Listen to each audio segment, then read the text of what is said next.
Welcome and thanks for joining today's webcast. Today we'll be talking about the coronavirus pandemic and how it's accelerated profound changes in the workplace, driving the adoption of new strategies, processes, skill sets, mindsets, and behaviors. We're going to be discussing how the pandemic is accelerating reinvention of business, developing and nurturing learning agility in your workforce, and opportunities that are emerging from the crisis. But before we kick off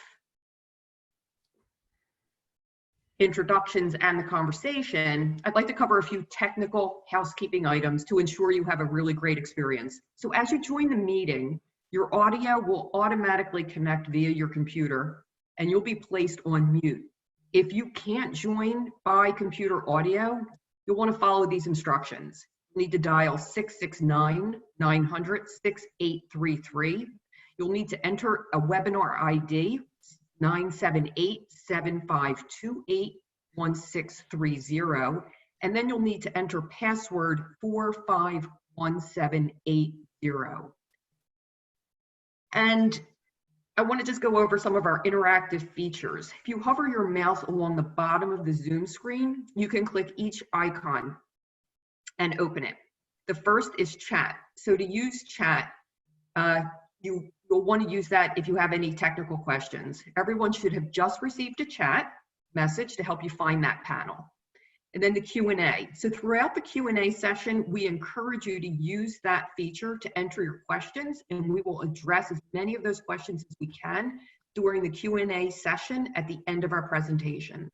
So please note that there will be no slides. This is a conversation with Ricardo Vargas and Michelle Anthony, and we will include about 20 minutes of Q&A after about 20 minutes of discussion. And so now for our introductions. Joining us today is Ricardo Vargas. Ricardo is passionate about transforming ideas into action, and he is a chief advocate in the project economy. Ricardo specializes in implementing innovative global initiatives, capital projects, and product development.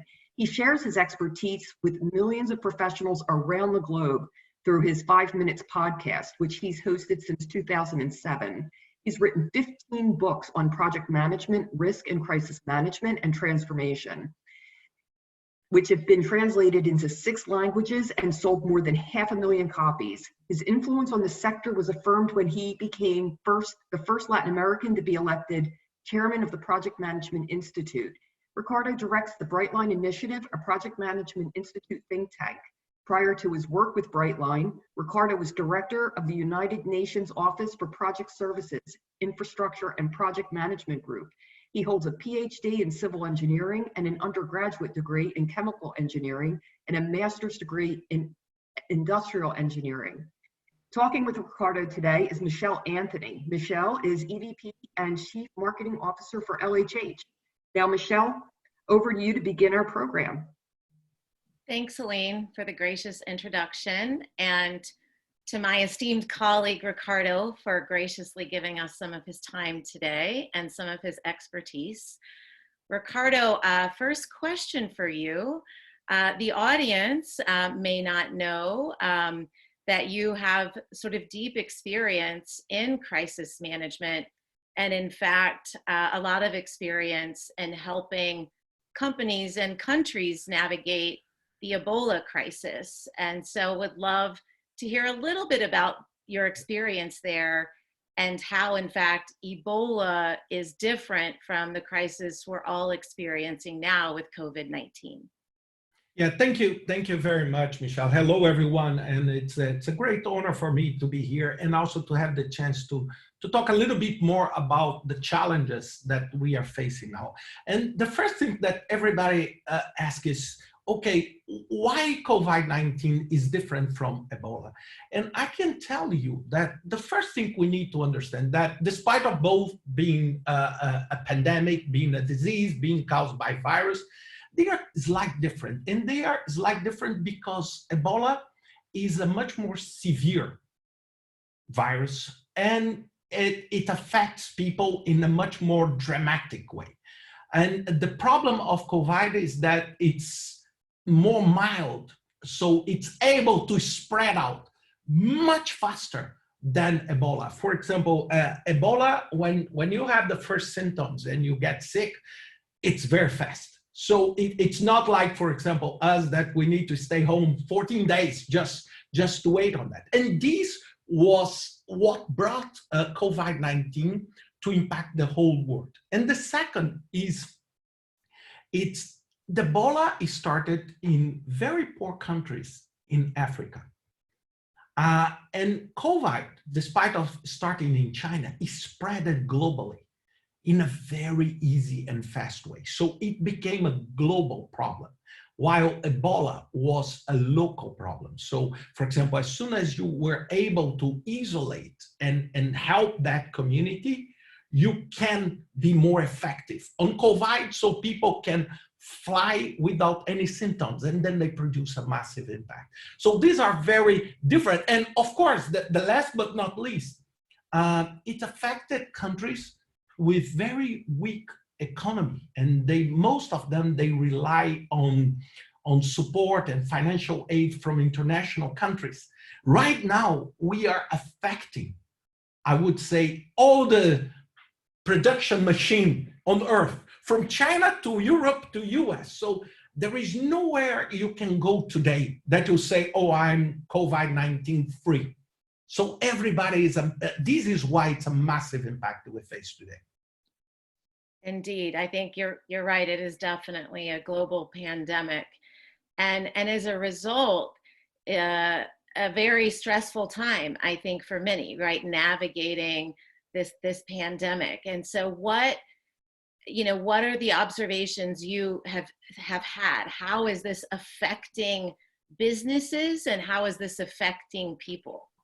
Yeah, that's a perfect question. What I can see is that, we feel, all of us, including myself, I live in Portugal, and I'm speaking from Portugal, and I am at home since 14th of March without leaving. So it's painful. So everybody wants to have the freedom. And do you know what is the worst aspect for companies, for business, and for people? Is uncertainty. It's not risk.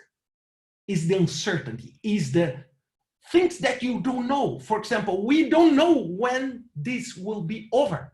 Because if I was able, Michelle, to tell you, look, COVID-19 will be over on July 1st, August 15th, then everybody will say, okay, now I need to manage, but I know there is an end line.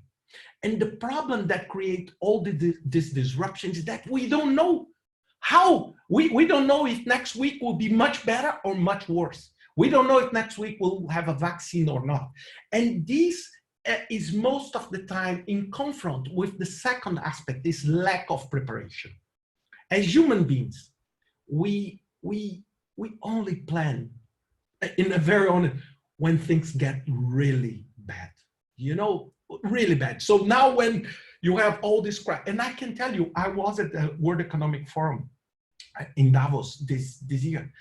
Everybody was talking about climate change, a lot of things, but nobody raised it. Folks, in 90 days, we'll have a pandemic that will just shut down everything.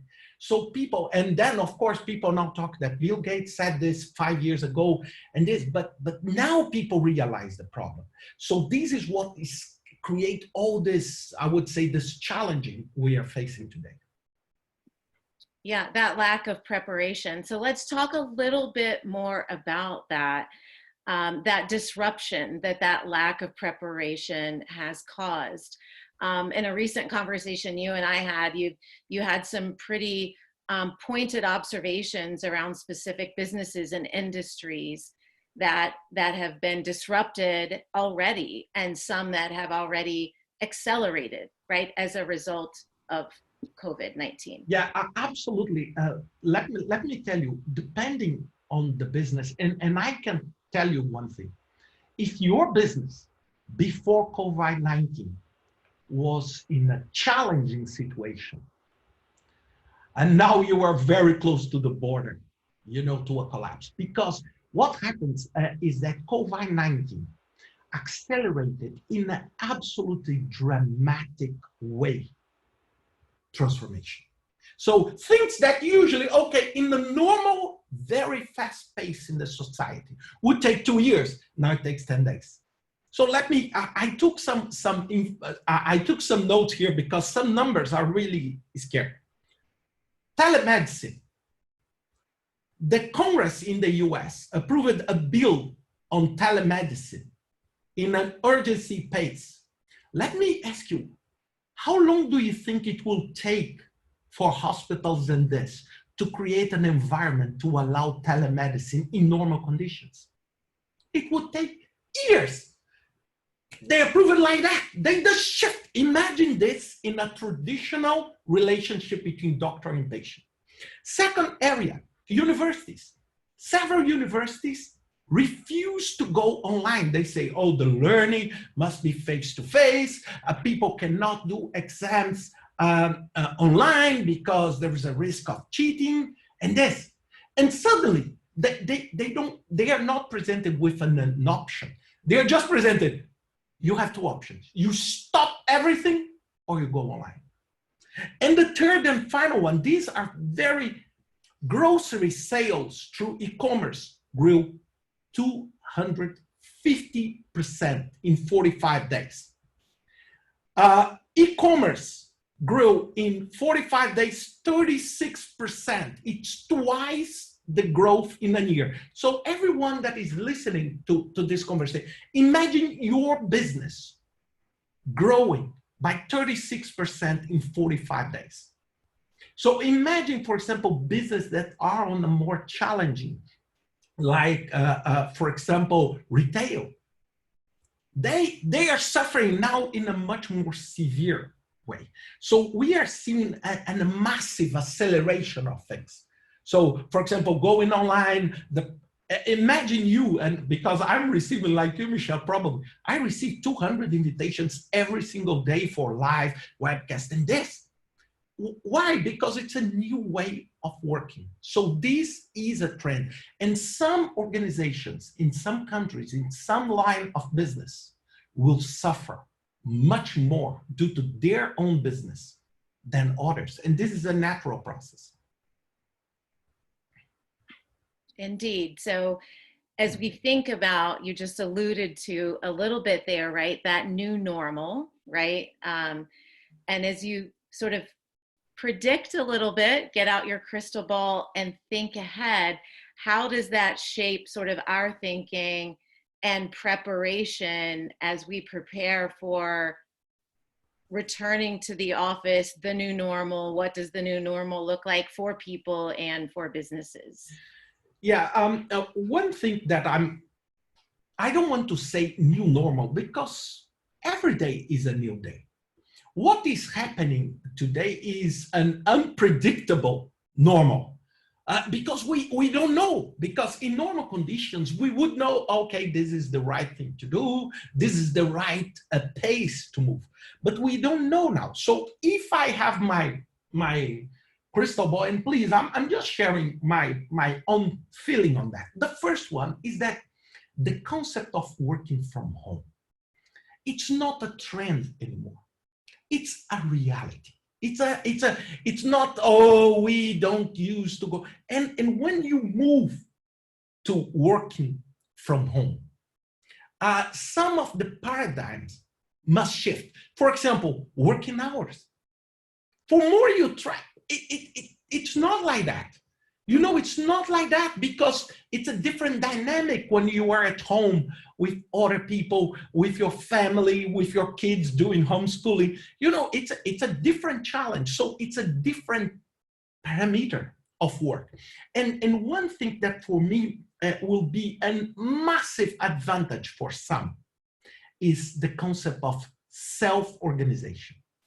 And if you tell me which are an outstanding skill for someone now in the workforce, it's self-organization. Because let me tell you, when you work from home, nobody tells you, oh, now it's time to start working. This is what you should dress. This is how you stop for lunch. So it's a different dynamic and a different environment. The second one is the acceleration of transformation. So if you are going to a digital transformation at a speed of 1, now you are at speed of 10. Because if you are planning, for example, oh, I want to implement e-commerce, you change or you die. It's not something that you can wait more. The third one, adaptability becomes, I'm talking more to an HR perspective, become a critical skill. So adaptability over control. Because most of the time we give a lot of value to control. Things start to derail what you do, you push them back and put them on track. But right now there is no track because we don't know what the track will be in the future, right? We don't know. So adaptability.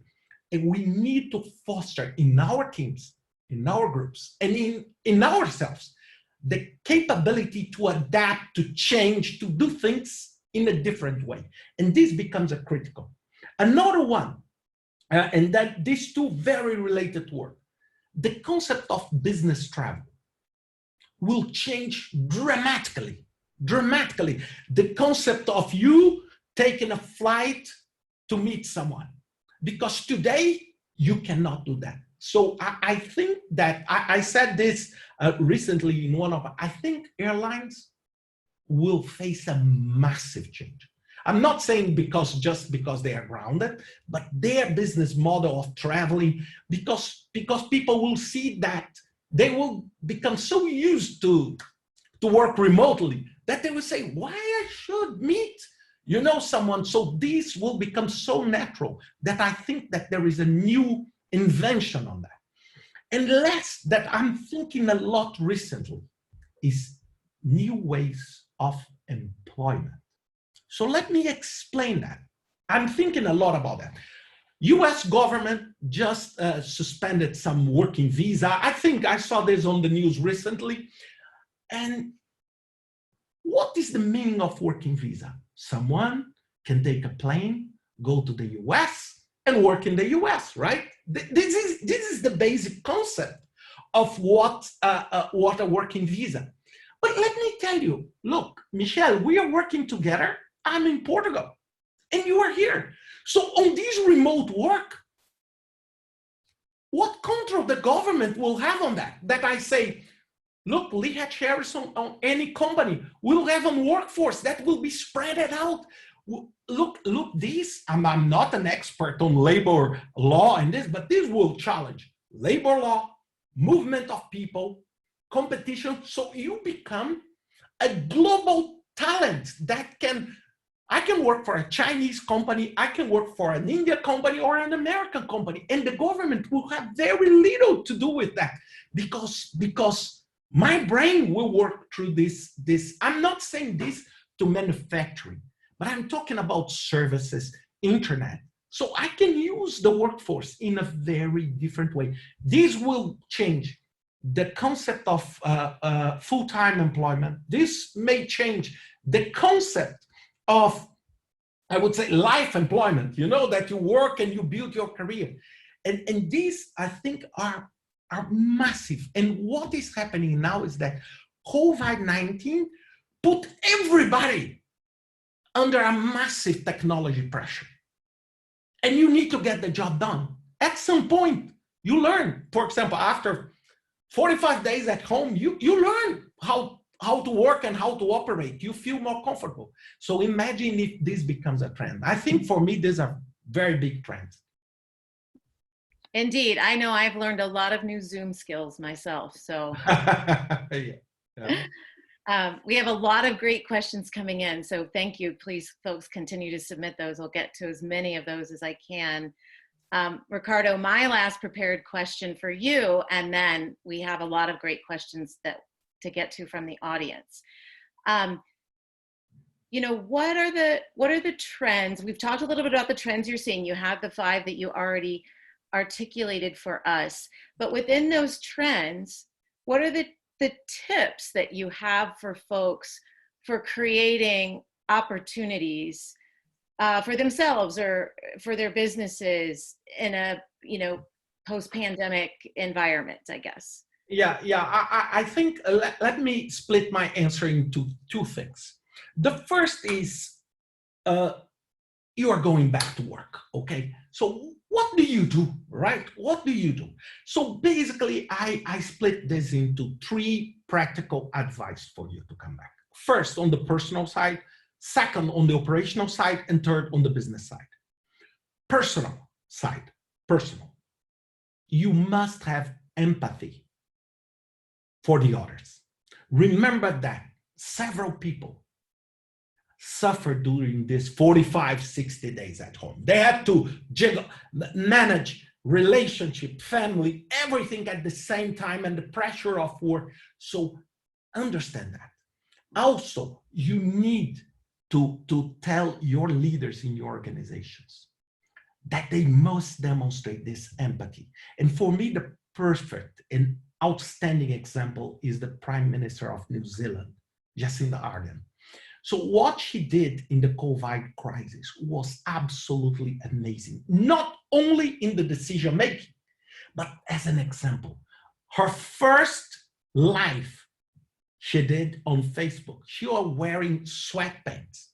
And she said, I just put my daughter to sleep. What happened immediately?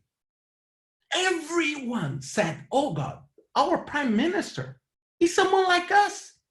She's feeling the quarantine and the lockdown like us. It's not something that you wear tie or something like that, because this does not work.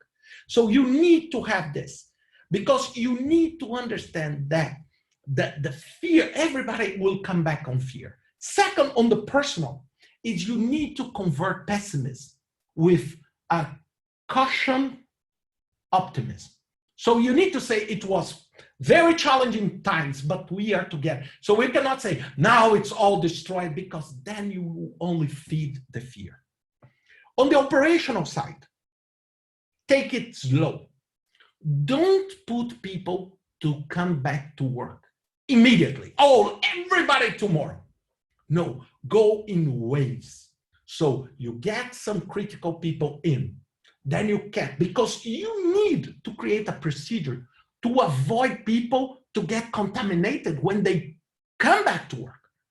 When they come back, so you need to have everything to protect them. It's your responsibility. So you cannot say, oh, this 10,000 people will come back to work, because then you only create more problems, okay? Important, can someone delay their return? This is very important. You need to create a hotline to help people, because one of the key things you need to do in a very operational is that if someone feels sick, you need to send them home immediately, because people cannot get contaminated inside your environment. So you need to put all this process in place. And third one, on the business side, you need to understand that everybody knows that your business was affected. You don't need to tell people. Every single human being knows that. What you need is to identify quickly which are low-hanging fruits that you can go for it. If it's online business, what is a low-hanging fruit that you can create some kind of normality? You need to be extremely cautious with layoffs and this kind of actions, because this will only retrofit the fear. Because if someone leaves, then you start creating this much. So try to settle down and create a new working environment. Then you can move. These are the 3 groups that I think you need to act in a very practical way now to handle that. Perfect. Thank you for that. And along one of the questions that's come in, right, along this empathy and this agility is, do you have any practical advice or tips for the audience that are leaders? How can they help build adaptability and empathy among their teams? Yeah, one thing that I saw a couple of examples is that right now, for example, we have, this is an example that happened here in Portugal, and they implemented very nicely, that several supermarkets, people cannot get inside because it's a control. So they don't need people to replenish stock and this. So what they did, they took these people and they teach them how to prepare the bags for the delivery. So they start shifting people to get new experiences and adaptability.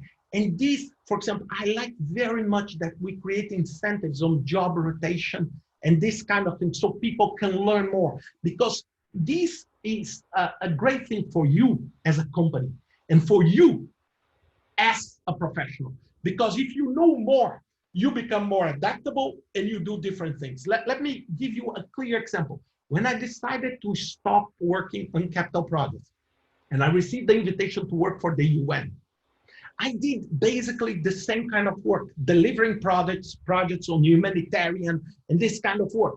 What happened then?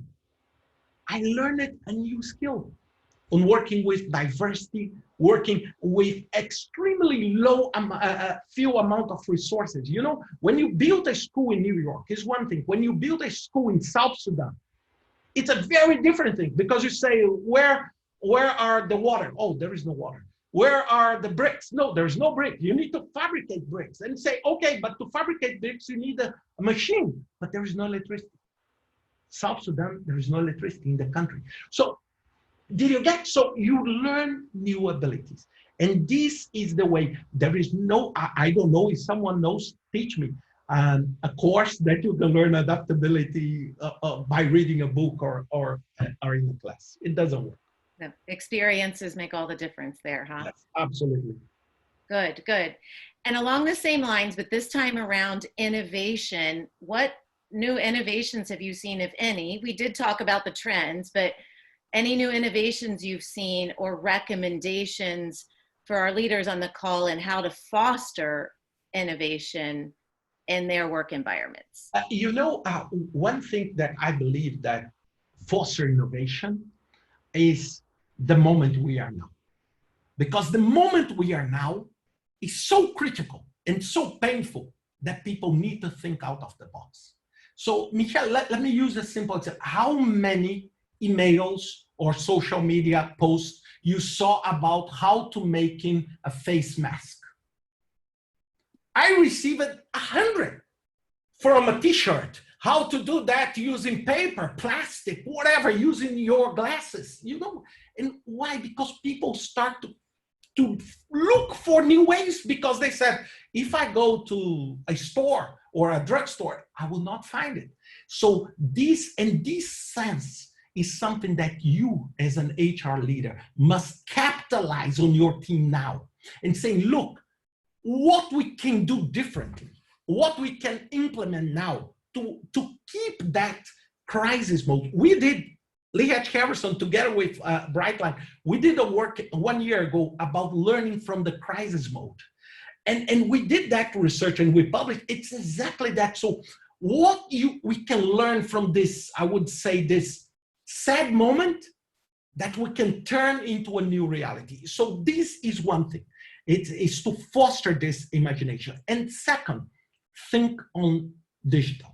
Now I need to tell you, digital is much more than IT or Google, Facebook, Apple. No, it's digital is a new way of doing business today for everybody. So think on how you can implement that. And this will leverage a whole new environment for you. Think about that. Perfect, great. And again, we've got adaptability, we've got innovation, and now the next topic is resilience, personal resilience that's coming as a question. And I know you, Ricardo, have a very personal philosophy in how you approach life and building, this spirit of continuous learning that I believe makes you very resilient. Maybe that's something you would like to share, that philosophy. No, yeah, it's something. Look, I was very fortunate because I was born in Brazil, and this helped me a lot, because at the beginning of my professional life, and this you feel, look, if I don't move by myself, I don't move. I just don't move. So you need to foster and try to run after your dreams. What is very important, and I feel a lot, is that many people in many countries, they always feel that the growth and the career choice is something that the company must guide them. I have a training for you, Michelle, and then I take your hand No, it's something that you need to drive what is important for you. And this is what makes you more resilient. Now today, many people are facing how fragile they are. How fragile financially, how fragile in terms of skills they are when a crisis like that hits. So what you need, now I'm talking not with companies, but with people. What do people need to do?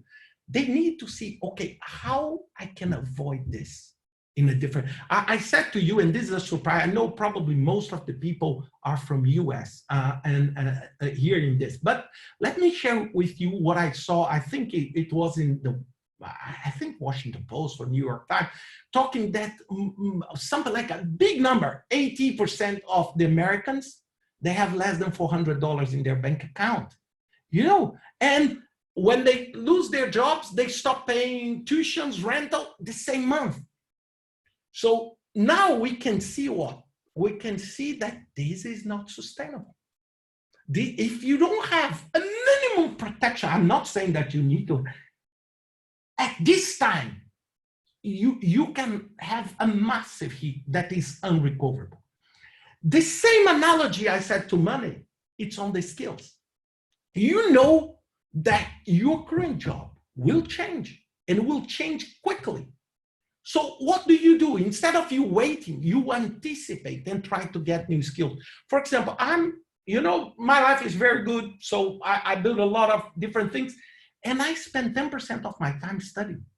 I told you that the last time we spoke, studying. And look, let me tell you, information and knowledge used to be very expensive. Today is free. I would say if it's not free, it's so cheap. You can go on these learning platforms and with $20, you can do a course in a top-notch school, $20, $30. Or you can do free. You go on video streams like YouTube and you learn about almost anything. So nobody can say I'm restricted from a learning opportunity. For example, right now I'm studying machine learning, I'm studying AI, and this because it's not that I'm applying today, right now, but it's something that will help me to be more resilient if the future moves to that direction, okay? It's like doing scenario planning. You need to do that for yourself. Yeah, and I think I shared with you, I'm taking calculus all over again with my high school junior.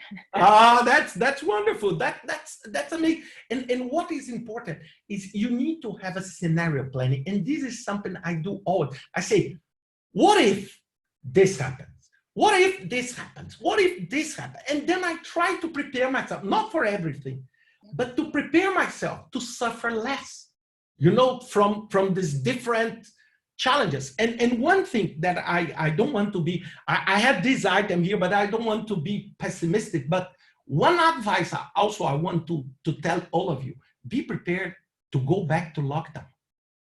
I know it's sad and it's devastating what I'm telling you, because based on my knowledge and what I saw, there is a chance there will be a rebound if we don't discover a vaccine. And then you will go back home. But I hope that next time, you know that you don't need to buy 100 rolls of toilet paper, that you learn that you need to have a reliable internet connection. So this is the time now to prepare for that, prepare for that so you don't get this surprise again. So this is a question that has come in, which is, how do you see the restart unfolding? Will things go differently? And what have we learned about preparedness that we can take, with us? Yeah, what I would do if I were a leader of an organization, if I were a government leader, the first thing I would do is, as soon as this storm calms down, and it will, trust me, it will. For example, Portugal is starting to open next week. So this is a great news for us. So it's doing well. You need to say, how I can prevent or reduce an impact or something similar that will disrupt global supply chain, that will disrupt movement of people, that will disrupt freedom.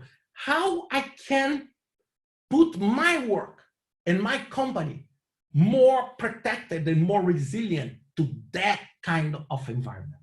So should I implement better internet, better facilities for people to work together, to collaborate together?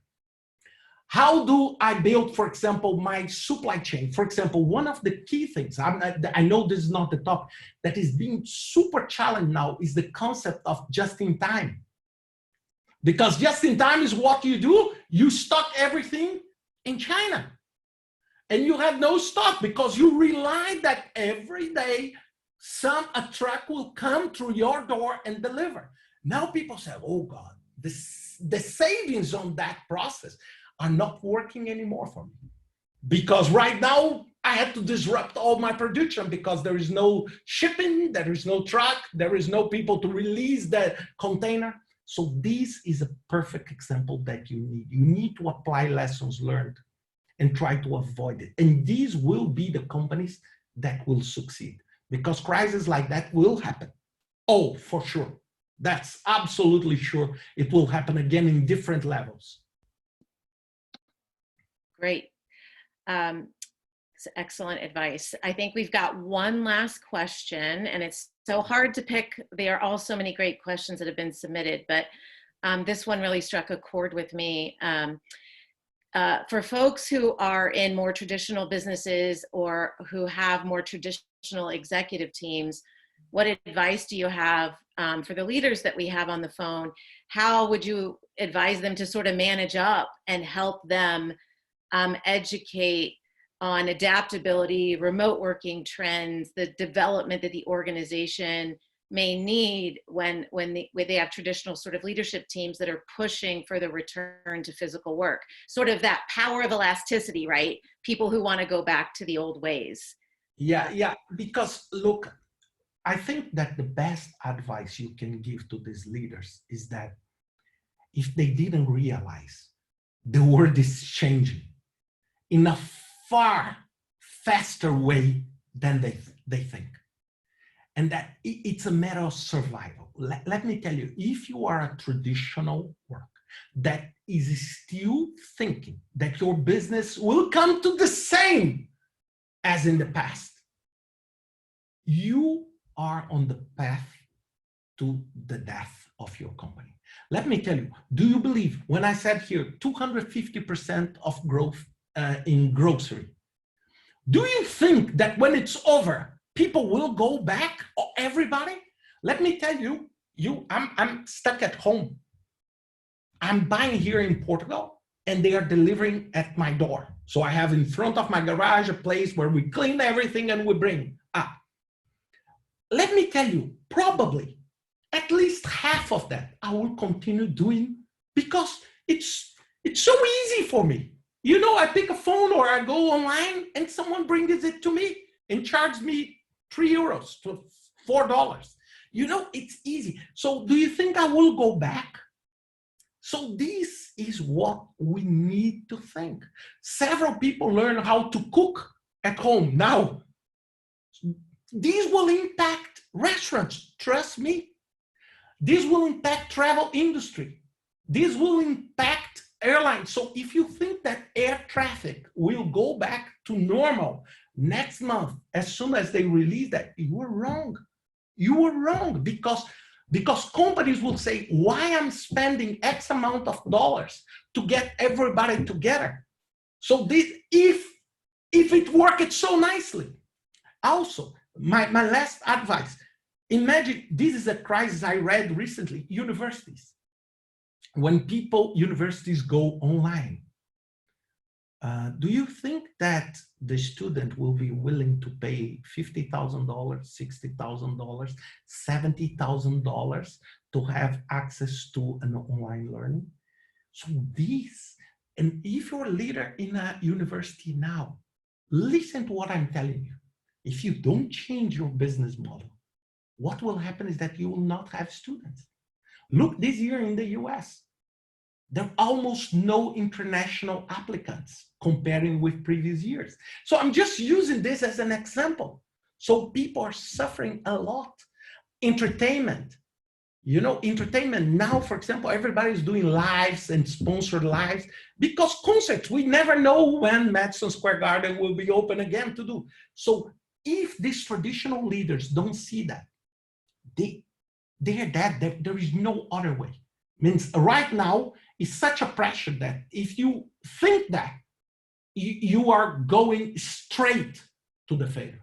There is no other way. And this is the best advice you can do. In my opinion, if they don't listen to you, look for another job. Sorry for being so honest. Okay? That's my duty. Yeah. No, they appreciate the honesty and all the great advice, Ricardo. Thank you. Thank you. You bet. So that essentially wraps up our time with Ricardo. Just by way of an explanation, our relationship here at LHH, we are strategic partners with the Brightline Institute. Their mission is to help companies close the strategy to execution gap, and we work on the human side of that transformation here at LHH, helping companies with the people side of that transformation. So that is the reason for the strong collaboration and connection, and we look forward to continuing to partner with you in many ways in the Brightline Institute, Ricardo. So thank you very much. Thank you. Time today. It's greatly appreciated, and thank you to all of our attendees. Please, everyone, stay safe, and we wish you all the best.